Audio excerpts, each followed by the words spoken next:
Hello बच्चों, इस video में हम चैप्टर 6 ट्राइंगल यानी कि त्रिभुज के बारे में अध्ययन करेंगे। आप क्लास 9th में पहले ही त्रिभुज और कुछ उसके विशेष गुणों का अध्ययन कर चुके हैं। इस वीडियो में हम त्रिभुज की एक विशेष प्रॉपर्टी जिसे हम त्रिभुज की समरूपता कहते हैं उसके बारे में अध्ययन करेंगे। तो आइए वीडियो को शुरू करते हैं। इस चैप्टर का पहला एक्सरसाइज 6.1 जिसके क्वेश्चनों को सॉल्व करने से पहले हम उस एक्सरसाइज से संबंधित परिभाषाओं और नियमों को देख लेते हैं, जिससे कि हम प्रश्नावली के क्वेश्चनों को आसानी से सॉल्व कर सकें। इनमें से पहली परिभाषा हमारी है समरूप आकृतियाँ।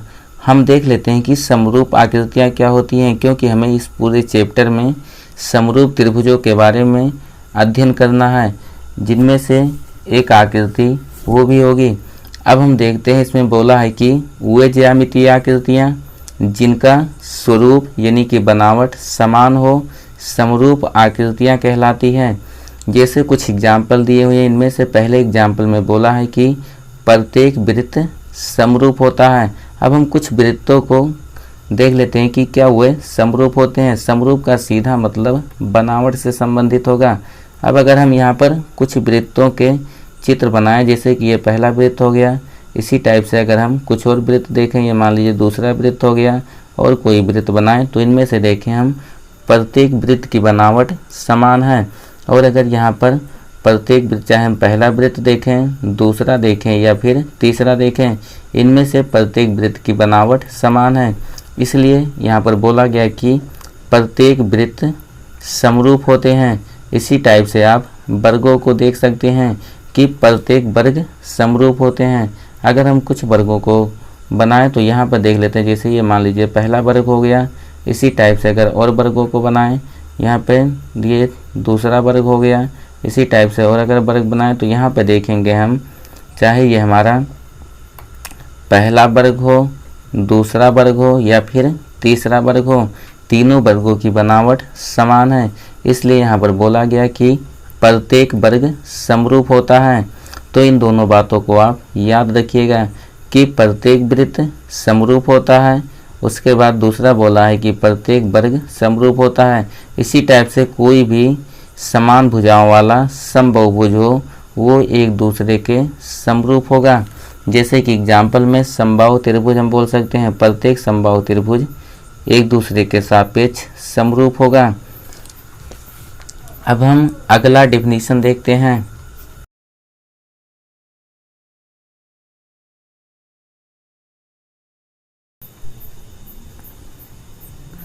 अगली परिभाषा हमारी है बहुभुजों की समरूपता। अब हम देखते हैं कि बहुभुजों की समरूपता क्या होती है। बहुभुजों के बारे में आप पिछले क्लास में पहले ही पढ़ चुके हैं। यहाँ बोला है कि समान भुजा वाले दो या दो से अधिक बहुभुज समरूप कहलाते हैं यदि उनके संगत कोण बराबर हों। दूसरा बोला है उसकी संगत भुजाएं समानुपाती हों, अर्थात उनकी संगत भुजाओं का अनुपात बराबर हो। तो अगर समान भुजा वाले दो या दो से अधिक बहुभुज समरूप केवल तभी कहलाएंगे जब वो इन दोनों कंडीशनों को फॉलो करते हैं, जिनमें से पहला कंडीशन है कि उनके संगत कोण बराबर हों, और दूसरा कंडीशन है कि उनकी संगत भुजाएं समानुपाती हों। अब यहाँ पर नोट में कुछ बोला है, जिसमें बोला है कि समरूप बहुभुजों में संगत भुजाओं के अनुपात को स्केल गुणक या स्केल फैक्टर अथवा इसे हम प्रतिनिधित्व भिन्न कहते हैं।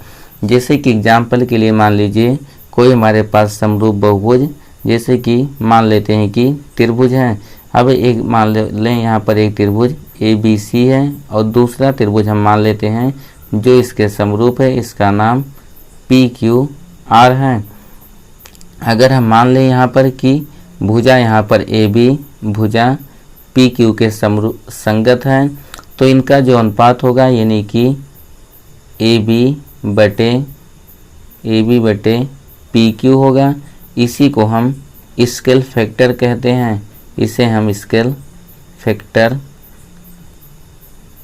फैक्टर कहेंगे। तो वही चीज़ यहाँ पर बोला गया कि समरूप बहुभुजों में संगत भुजाओं के अनुपात को स्केल गुणक यानी कि स्केल फैक्टर या प्रतिनिधित्व भिन्न कहते हैं। तो यहाँ पर जो इनकी संगत भुजाएं हैं, मान ली हैं कि ए बी के संगत पी क्यू था, तो इनका जो अनुपात होगा उसी अनुपात को हम स्केल फैक्टर कहेंगे। अब पहले एक्सरसाइज से संबंधित हमारे जो नियम दिए थे उनको हमने देख लिया। अब हम एक्सरसाइज के क्वेश्चनों को सॉल्व करते हैं।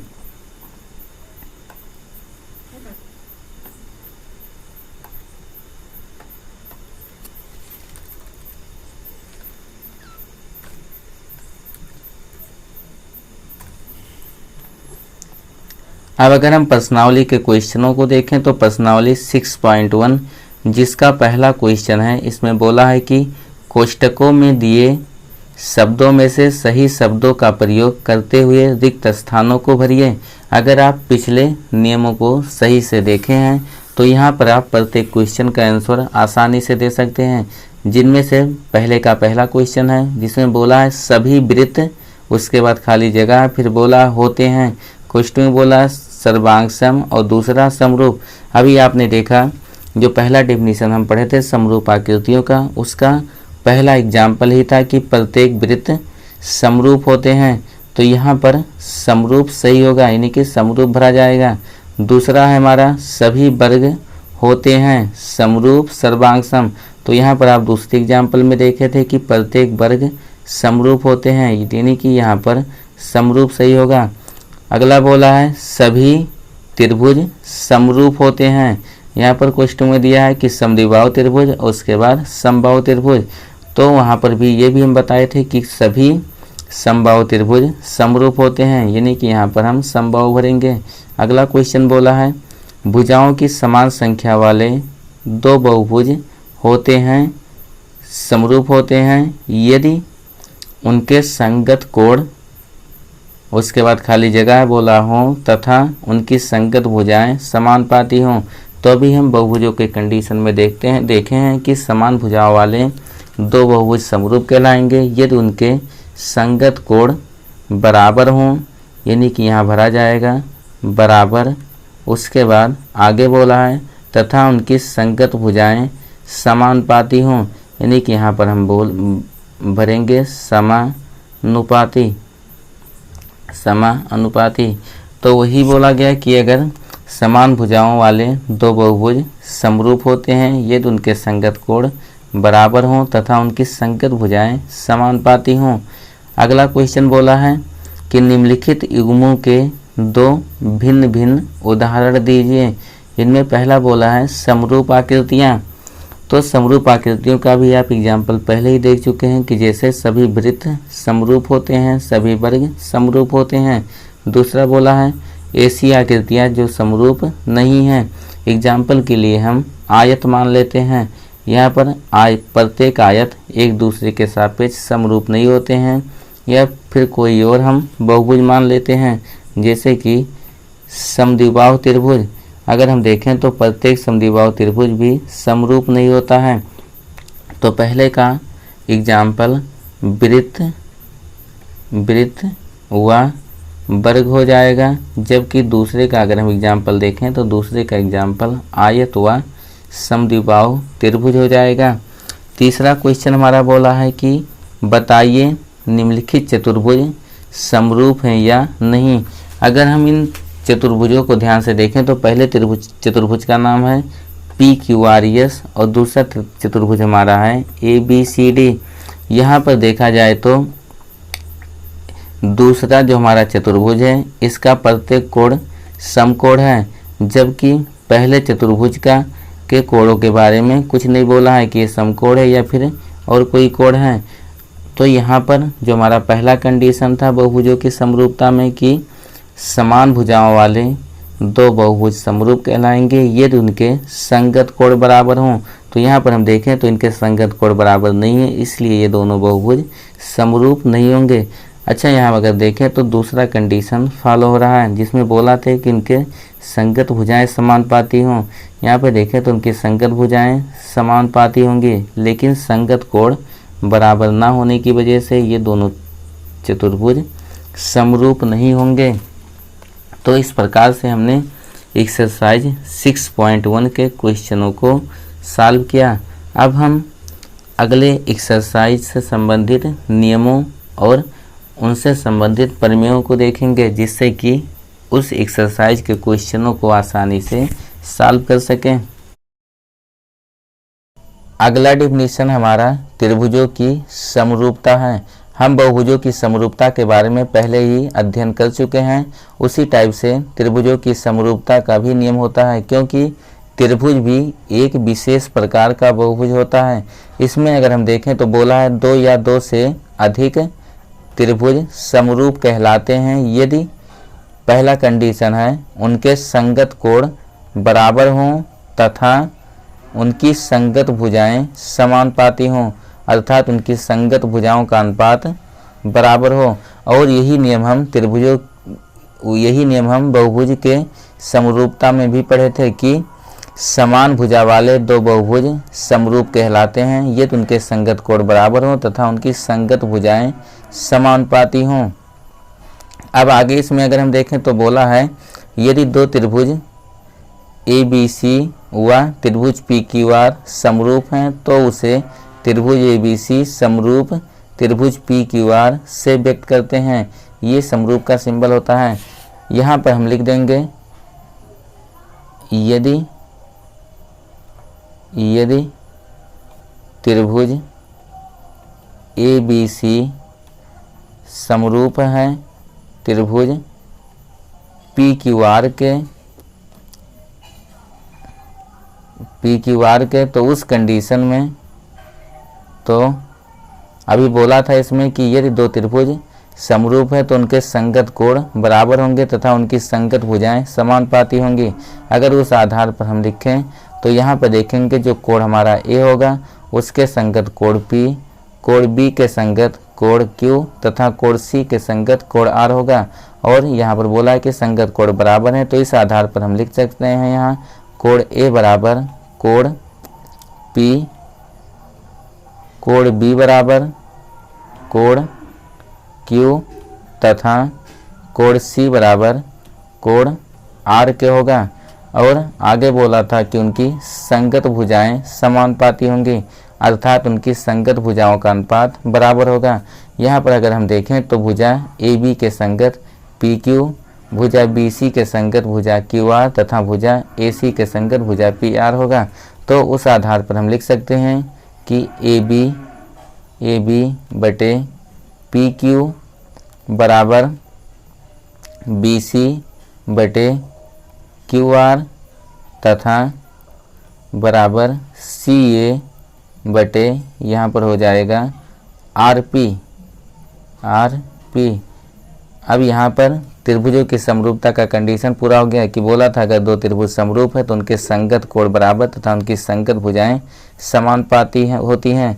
और उसी आधार पर यहाँ पर हमने लिखा है कि कोण A बराबर कोण P के हो जाएगा, कोण B बराबर कोण Q तथा कोण C बराबर कोण R के होगा। उसी प्रकार से हम अगर संगत भुजाओं को देखें तो यहाँ पर अगर हम पहले दोनों शीर्षों को लेते हैं तो यहाँ पर भी हम पहले दोनों शीर्षों को लेंगे, अर्थात यहाँ पर भुजा AB बराबर भुजा AB PQ के संगत होगा, भुजा BC QR के संगत होगा और भुजा CA भुजा RP के संगत होगा। यहाँ पर हम संगत भुजाओं का अनुपात लिखें तो हो जाएगा AB बटे PQ बराबर BC बटे QR और बराबर CA बटे RP। आगे हम देखें तो अगला हमारा थ्योरम है जिसे थेल्स थ्योरम कहते हैं। थेल्स की परिमेय इसमें बोला है कि दो समान कोणिक त्रिभुजों की संगत भुजाएं समानुपाती होती हैं, अर्थात अगर दो समान कोणिक त्रिभुज है, समान कोणिक का अर्थ है कि उनके संगत कोण बराबर हैं, तो उस त्रिभुज की संगत भुजाएं समानुपाती होंगी। जैसा कि यहाँ पर हमने देखा कि अगर दो त्रिभुज कोई भी हो जिनका संगत कोण बराबर हो तो उनकी संगत भुजाएं समानुपाती होंगी। ये नियम हम याद रखेंगे, इससे भी हम काफ़ी क्वेश्चन अभी आगे सॉल्व करने वाले हैं। अब हम इस एक्सरसाइज से पहले कुछ थ्योरम है जिसका प्रूफ देख लेते हैं। प्रमेय 6.1 जिसमें बोला है कि यदि किसी त्रिभुज की एक भुजा के समांतर अन्य दो भुजाओं को भिन्न भिन्न बिंदुओं पर प्रतिच्छेद करने के लिए एक रेखा खींची जाए तो ये अन्य दो भुजाएं एक ही अनुपात में विभाजित हो जाती हैं। अब पहले इसका हम फिगर बना लेते हैं, उसके बाद इसके प्रूफ को देखते हैं। यहाँ पर बोला है कि हमारे पास कोई त्रिभुज है, मान लीजिए कि इस त्रिभुज का नाम यहाँ पर त्रिभुज, हम कुछ इसका नाम मान लेते हैं कि इसका नाम त्रिभुज ABC है, लिख देंगे त्रिभुज ABC। आगे बोला था कि किसी त्रिभुज की एक भुजा के समांतर अन्य दो भुजाओं को भिन्न भिन्न बिंदुओं पर प्रतिच्छेद करने के लिए एक रेखा खींची जाए। यहाँ पर एक हम रेखा खींच देते हैं जो अन्य दो भुजाओं को भिन्न भिन्न बिंदुओं पर प्रतिच्छेद करती है। जैसे कि मान लीजिए यहाँ पर एक रेखा हो गया, जिसका कुछ यहाँ पे नाम रख देते हैं। ये हो गया, इस रेखा का कुछ नाम लिख देते हैं, मान लेते हैं इसका नाम यहाँ पर PQ है, रेखा PQ। अब आगे बोला था एक रेखा खींची जाए तो ये अन्य दो भुजाएं एक ही अनुपात में विभाजित हो जाती हैं। यहाँ पर जो चीज़ें दी हुई हैं पहले उसको हम लिख लेते हैं, लिख देंगे गिवन में जो चीज़ें दी हुई हैं, लिख देंगे जो दिया हुआ है उसे लिख देना यहाँ पे, तो लिख देंगे दिया है। अब जो चीज़ें दी हैं पहले उसे हम लिख देंगे। यहाँ पर दिया था हमारे क्वेश्चन में कि एक त्रिभुज है जिसका नाम यहाँ पर हमने माना है कि त्रिभुज ABC। इसमें दिया हुआ था कि त्रिभुज की एक भुजा के समांतर दो भिन्न भिन्न बिंदुओं पर प्रतिच्छेद करने वाली रेखा है। तो यहाँ पर जो हमारी भुजा PQ होगी ये त्रिभुज की भुजा BC के समांतर है। आगे यहाँ पर जो हमें प्रूव करना है उसे लिख देंगे। तो यहाँ पर हमें प्रूव करना था, लिख देंगे जो सिद्ध करना है, सिद्ध करना है, जो चीज़ें हमें सिद्ध करनी थी उसको लिख देंगे। तो यहाँ पर हमें सिद्ध करना था कि ये भुजाएं जो अन्य दो भुजाएं थी वो समान अनुपात में विभाजित हो जाएंगी, अर्थात इसे हम लिख सकते हैं AP by PB equal AQ by क्या हो जाएगा ये QC। ये हमें प्रूव करना है। उसके बाद अब हम इसकी उत्पत्ति देख लेते हैं।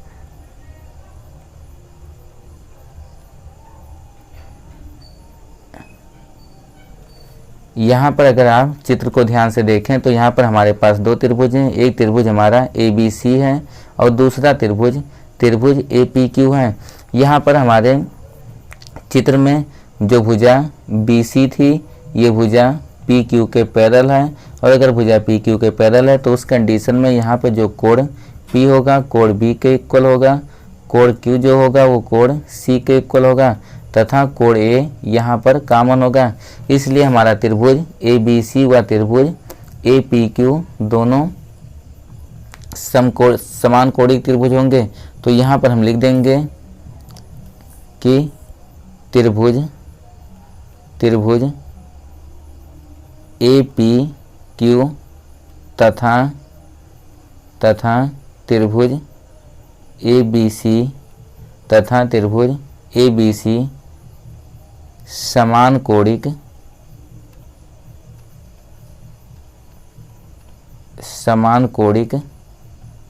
त्रिभुज हैं, समान कोणिक त्रिभुज हैं। अगर ये त्रिभुज यहाँ पर समान कोणिक है तो यहाँ पर हम थेल्स का प्रमेय लगा सकते हैं, लिख देंगे इसलिए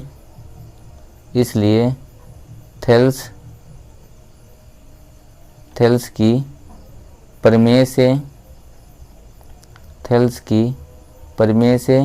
अगर थेल्स की प्रमेय हम देखें तो उसमें बोला था कि समान कोणिक त्रिभुज में उनकी संगत भुजाओं का अनुपात बराबर होता है।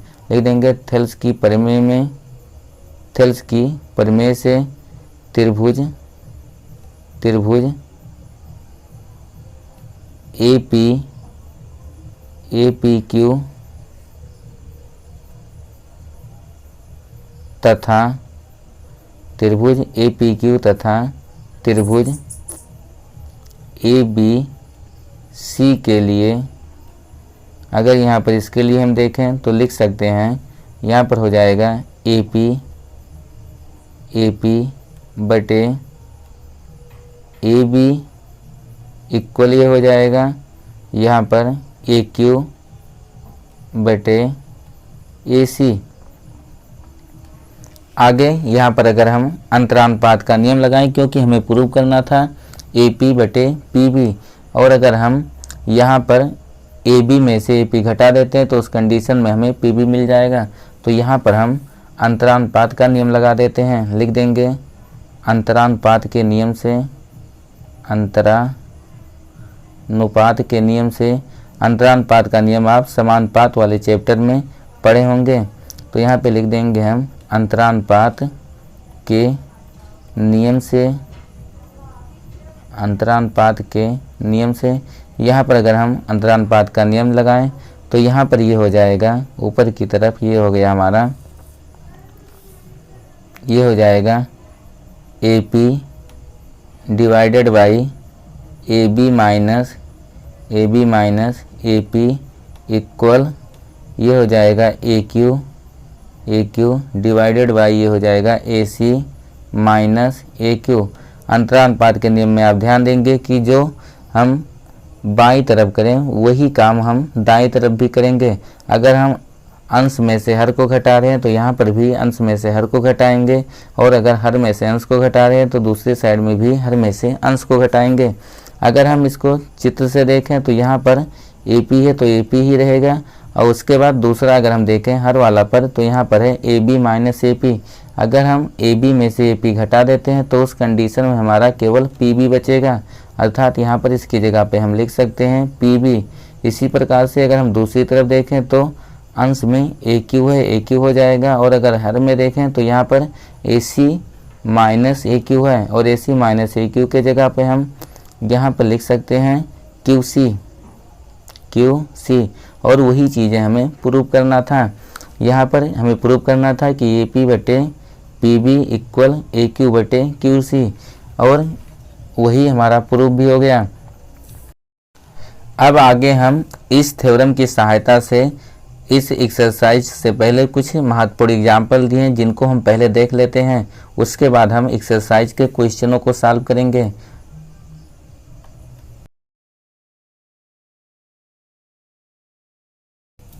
यहाँ पर अगर हम देखें तो हमारा एग्जाम्पल नंबर फर्स्ट है, जिसमें बोला है कि यदि कोई रेखा त्रिभुज ABC की भुजाओं AB और AC को क्रमशः D और E पर प्रतिच्छेद करे तथा भुजा BC के समांतर हो तो सिद्ध कीजिए कि AD बटे AB बराबर AE बटे AC होगा। अब पहले हम इसके चित्र को बना लेते हैं। जैसा कि इसमें बोला है कि हमारे पास एक त्रिभुज है जिसका नाम त्रिभुज ABC है। तो यहाँ पर अगर हम एक त्रिभुज का चित्र बनाएं तो यहाँ पर इसे हम मान लेंगे। अगर त्रिभुज का नाम बोला था यहाँ पर कि त्रिभुज ABC, यहाँ पर ये हमारा शीर्ष A हो जाएगा, उसके बाद शीर्ष B तथा C हो गया। आगे बोला था यदि कोई रेखा त्रिभुज ABC की भुजाओं AB और AC को क्रमशः D और E पर प्रतिच्छेद करे तथा भुजा BC के समांतर हो, मतलब जो तीसरी रेखा में खींचनी हो भुजा BC के समांतर होनी चाहिए। तो यहाँ पर हम BC के समांतर एक रेखा खींच देंगे जिसका नाम यहाँ पर हमें जिसका नाम बोला था कि इसका नाम बोला था कि ये भुजा जो भुजा होगी वह भुजा AB और AC को क्रमशः D और E पर प्रतिच्छेद करें, इसलिए यहाँ पर हम बिंदु D मान लेंगे। और दूसरा AC पर बोला था कि E पर प्रतिच्छेद करे तो यहाँ पर हम E मान लेंगे। फिर आगे बोला था कि ये BC के समांतर हो, तो ये पहले से ही BC के समांतर हैं और हमें यहाँ प्रूव करना है। कहा था तो सिद्ध कीजिए कि AD बटे AB इक्वल AE बटे AC होगा। अब जो चीज़ें दी हुई हैं या फिर जो चीज़ें हमें प्रूव करनी है उसको हम लिख लेते हैं। यहाँ पर हम लिख देंगे जो दिया हुआ पहले उसे लिख देते हैं, लिख देंगे। हमारा हेडिंग होगा यहाँ पर दिया है, तो दिया में जो चीज़ें दी हुई हैं उसको लिख लेते हैं। इसमें दिया हुआ था कि त्रिभुज ABC में दिया था कि DE समांतर है BC के, तो यहाँ पे लिख देंगे DE पैरेलल हो जाएगा ये BC। उसके बाद आगे बोला था कि सिद्ध कीजिए। अब जो चीज़ें हमें सिद्ध करनी है उसको हम लिख देते हैं। यहाँ पर हमें जो दिखाना था उसे लिख देंगे सिद्ध करना है, सिद्ध करना है। अब जो चीज़ें हमें सिद्ध करनी थी उसे लिख देंगे। यहाँ पर हमें सिद्ध करना था कि AD divided by AB equal AE divided by यहाँ पर हो जाएगा AC। ये चीज़ें हमें प्रूव करनी है। आगे अब हम इसके प्रूफ को देख लेते हैं। उत्पत्ति, यहाँ पर अगर हम देखें तो यहाँ पर हम अभी जो थ्योरम पढ़े हैं हमें जैसे कि प्रूव करना है। अगर ध्यान से हम देखें तो यहाँ पर हमें प्रूव करना है कि AD भुजा AD और उसके बाद हर में है यहाँ पर AB, उसके बाद आगे AE बटे AC। अर्थात आप सीधे बोल सकते हैं कि थेल्स थ्योरम जैसा कि कुछ बोला था कि अगर दो समान कोणीय त्रिभुज हैं तो उनके संगत भुजाएं समानुपाती होंगी, कुछ वैसा ही यहाँ हमें दिखाना है।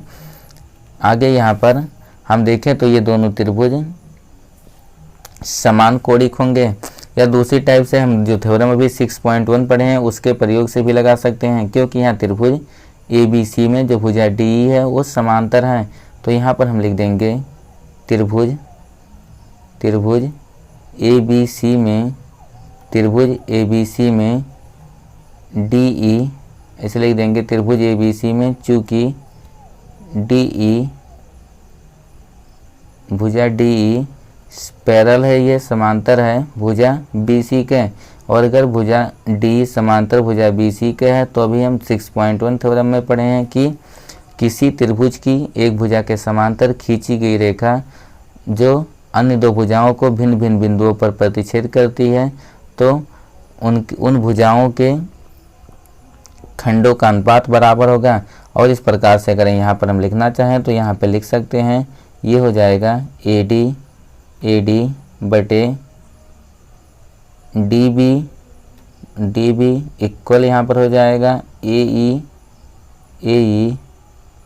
बटे ये हो जाएगा EC।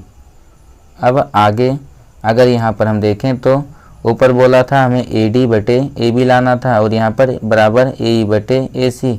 यहाँ पर अगर हम चित्र को ध्यान से देखें तो अगर AD में यहाँ पर DB जोड़ देते हैं तो हमें पूरी भुजा AB प्राप्त हो जाएगी। इसी टाइप से अगर हम AE में EC जोड़ दें तो वहाँ पर हमें पूरी भुजा AC प्राप्त हो जाएगी। इसलिए यहाँ पर हम योगानुपात का नियम लगा देते हैं, लिख देंगे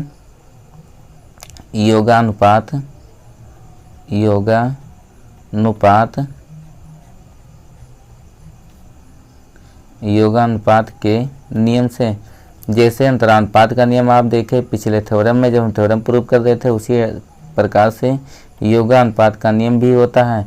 वहाँ पर हम अंतर करते हैं अंश से हर का या हर का अंश से, और यहाँ पर हम योग करेंगे। बस ये ध्यान रखना है जो हम दाईं तरफ करेंगे वही नियम हम बाईं तरफ लगाएंगे। तो यहाँ पर हम योगानुपात का नियम लगा रहे हैं और हमें हर को बदलना है, इसलिए जो भी हम काम करेंगे वो हर में करेंगे, अंश को बिना परिवर्तित किए। तो यहाँ पर अंश में हमारा AD दिया है, AD वैसे हम रहने देंगे, हर में यहाँ पर हम लिख देंगे AD प्लस DB इक्वल। अब जो नियम हम यहाँ पर बाईं तरफ लिखे हैं वही चीज़ें हम दाईं तरफ करेंगे। तो दाईं तरफ हमारा हो जाएगा AE अंश में है तो AE ऐसे रहने देंगे, और उसके बाद हर में हो जाएगा ये AE प्लस EC। आगे अगर हम चित्र को ध्यान से देखें तो यहाँ पर AD के जगह पे AD ही रहेगा, और उसके बाद अगर हर को देखें तो यहाँ पर AD प्लस DB है, और AD प्लस DB को अगर हम जोड़ते हैं तो हमें भुजा AB प्राप्त हो जाएगी। तो यहाँ पर AD बटे AB हो जाएगा इक्वल। दूसरे साइड में अगर हम देखें तो यहाँ पर AE है, और उसके बाद अगर हर को देखें तो हर में ये हो जाएगा AE प्लस EC दोनों मिलाकर ये AC प्राप्त होगा। तो यहाँ पर AE बटे AC हो जाएगा, और यही चीज़ें हमें प्रूव करनी थी।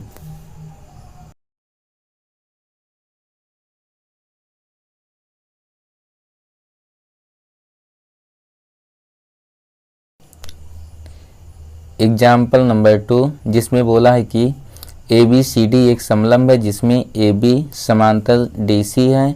असमांतर भुजाओं AD और BC पर क्रमशः बिंदु E और F इस प्रकार स्थित हैं कि EF समांतर AB के है। उसके बाद बोला है कि हमें दर्शाना है AE बटे ED बराबर BF बटे FC के होगा। यहाँ पर जो चीज़ें दी हुई हैं उसको पहले हम लिख देते हैं। गिवन में कि जो दिया हुआ है लिख देंगे दिया है। इसमें दिया हुआ था कि एक हमारा समलंब चतुर्भुज है जिसका नाम ABCD है।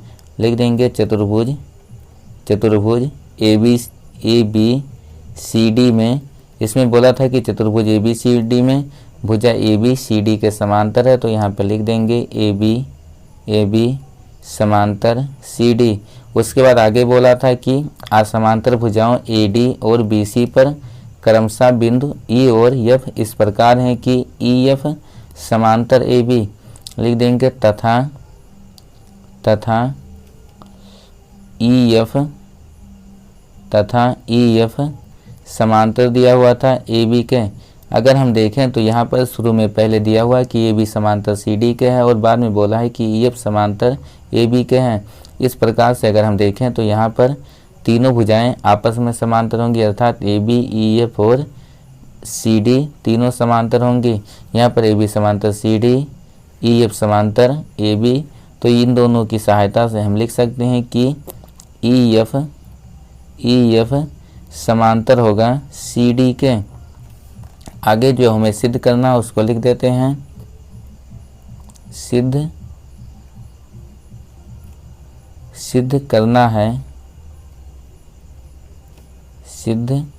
करना है। यहाँ पर हमें सिद्ध करना है कि AE बटे ED बराबर BF बटे EFC के होगा। तो यहाँ पर हम लिख देंगे AE बटे ED बराबर ये हो जाएगा BF बटे EFC। उसके बाद इसको सिद्ध करने के लिए हमें एक रचना करनी पड़ेगी।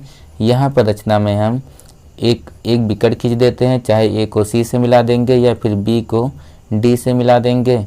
यहाँ पर ये हमारी रचना हो जाएगी। A को C से मिला देते हैं, रचना है इसलिए इसको हम डैश डैश से दिखा देंगे।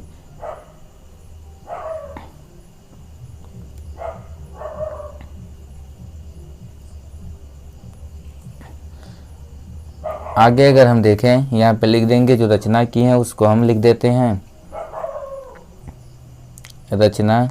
रचना में अगर हम यहाँ पर किए हैं कि A को बिंदु C से मिलाए हैं, यहाँ पे लिख देंगे कि A से C को मिलाया।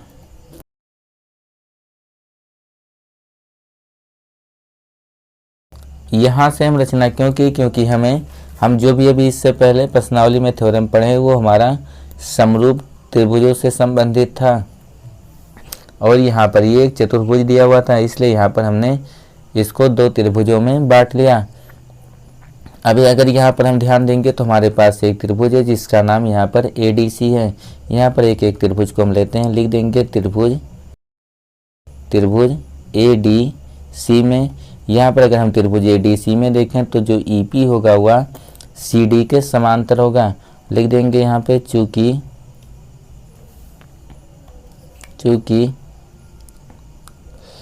EP यहाँ पर EP समांतर हो जाएगा DC के, और अगर EP समांतर DC के है तो यहाँ पर हम जो थ्योरम पढ़े हैं उसके अनुसार ये हो जाएगा यहाँ पर AE बटे ED बराबर AP बटे PC। इसे हम यहाँ पर इक्वेशन नंबर फर्स्ट मान लेते हैं। उसके बाद फिर अगर हम दूसरे त्रिभुज में देखें यहाँ पर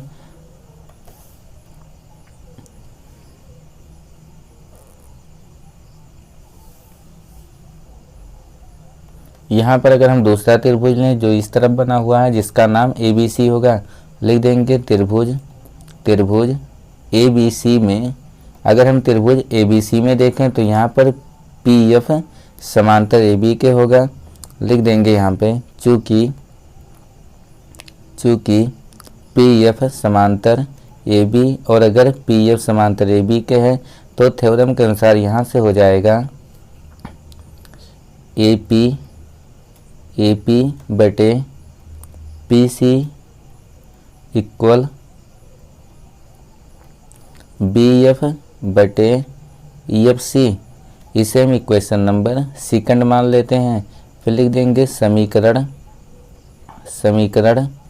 एक व दो से,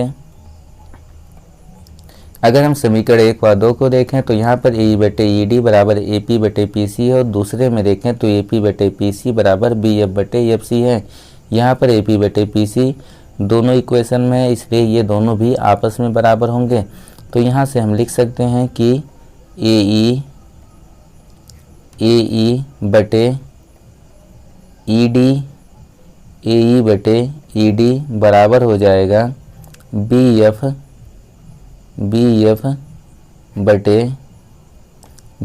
बटे एफ सी।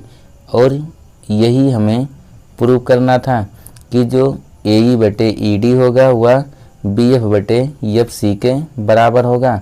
इस प्रकार से हमने देखा कि जो समलंब चतुर्भुज हमारा ए बी सी डी था, जिसमें बोला था कि सिद्ध कीजिए कि इसमें एक रेखा ई एफ थी जो ए बी के समांतर थी, और उसकी सहायता से हमें दिखाना था कि ए ई बटे ई डी बराबर होगा यहाँ पर बी एफ बटे एफ सी, और वही चीज़ें यहाँ पर हमने प्रूव करके दिखा दिया।